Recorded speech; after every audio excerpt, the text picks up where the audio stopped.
If I weren't, in my collecting habits, a completist, I wouldn't have a radio like this. But I am a completist, and there's just nothing to be done about that now.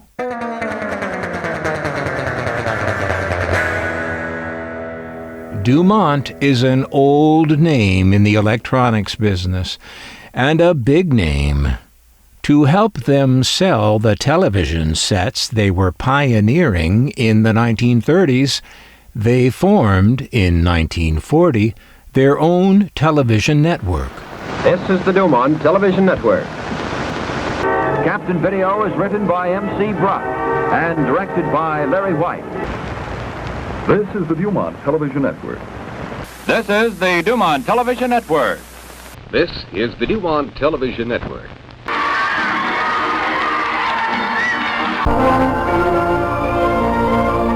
Yes, DuMont presents the DuMont Television Network. DuMont competed successfully with the likes of NBC and CBS in television broadcasting for 16 years.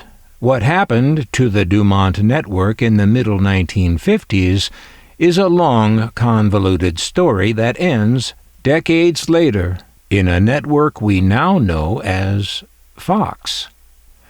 The DuMont Company, that is to say DuMont Laboratories, was founded in New Jersey in 1931.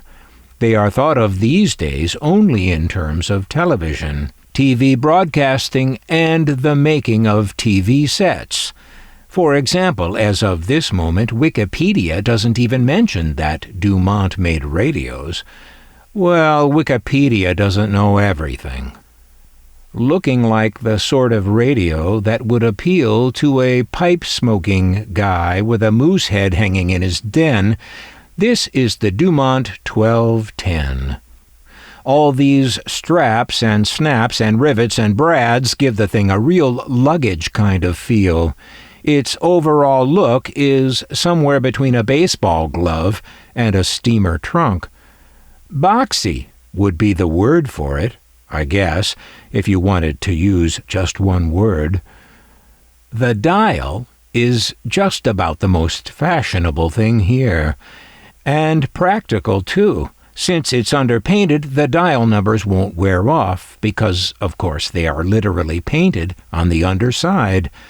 The rest of the decoration on the front is gold foil stamping, which does wear off. This radio might look better if the gold decoration on the front did wear off. Here's the logo itself, just so you can fully appreciate what I'm saying.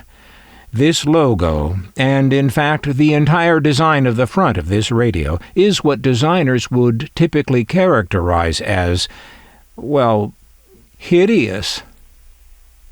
Inside, the label says DuMont Model 1210 Portable Transistor Radio, 9 volts, 6 1.5-volt batteries, Allen B. DuMont Laboratories, Bloomfield Avenue, Clifton, New Jersey. And here it shows the placement of the 6 transistors. This thing over the battery compartment says, to change batteries, remove this cover and replace 6 C-size batteries. Caution, do not leave depleted batteries in case. In case of what? Replace all 6 batteries at the same time. It looks like some of those batteries have leaked over the years. Haven't we all? It's not easy to see much in here. There's a circuit board. I see some General Electric transistors in the top hat style. Those are the ones that look like Abraham Lincoln. Seen here, wowing the audience in an Irving Berlin review. On stage, they're in fine form, but in the radio, they're in sockets, making them easy to replace. Although the promise of the transistor was that it would be a more or less permanent device, manufacturers weren't quite sure how permanent they would be in use. So many of the earliest transistor radios were made with the transistors in sockets for easy replacement. From 1957, the DuMont 1210 portable transistor radio. In my collecting, I seek out things that are of interest to me in 3 different categories. Things that interest me for their technology, for their historical significance, and for their beauty. 2 out of 3